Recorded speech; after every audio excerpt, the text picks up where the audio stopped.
অনেকে চাচ্ছেন যে মিজানুর রহমান আজহারীকে চাচ্ছেন, অনেকে চাচ্ছেন আবার বিভিন্ন উলামা ইকরামকে চাচ্ছেন। তো এটা আসলে সবার মতামত আছে।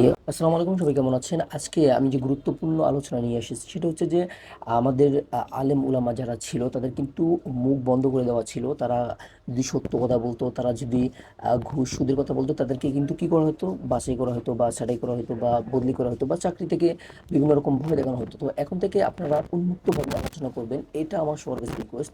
যে আপনারা কোরআন হাদিস দ্বারা একদম কোরআন হাদিসে যেরকম আছে সেরকমভাবেই বলবেন, মানুষকে বোঝাবেন এবং সত্যটি বলবেন না। আর কোনো আহ, মিথ্যা না, আর কোনো হচ্ছে আপনার গোমর বা হচ্ছে এই ধরনের সত্য কথা আপনি চাপায় রাখবেন আপনার মনের মধ্যে।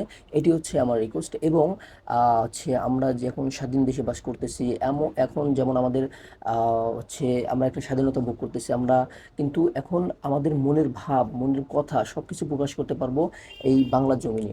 যতদিন পর্যন্ত আমরা এইভাবে চলবো বা যতদিন পর্যন্ত আমাদের স্বৈরাচার শাসক যদি না আসে, আমাদের ভবিষ্যতে আমরা এইভাবে বলতেই থাকবো ইনশাল্লাহ।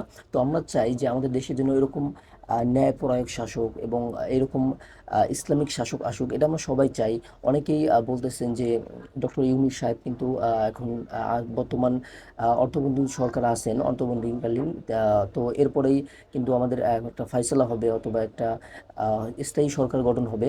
তো আমরা চাই, অনেকে চাচ্ছেন যে মিজানুর রহমান আজহারীকে চাচ্ছেন, অনেকে চাচ্ছেন আবার বিভিন্ন উলামা ইকরামকে চাচ্ছেন। তো এটা আসলে সবার মতামত আছে। আমরা কিন্তু এখন স্বাধীন দেশ বা পার্সোনালিটি আছে আমাদের, আমরা কিন্তু পার্সোনালভাবে বলতে পারি যে আমরা এটা চাই, ঠিক আছে? এটা আপনার অধিকার, এটা আপনার ন্যায্য, ঠিক আছে? তো সেই কারণে আপনি আপনার মতামত জানাবেন।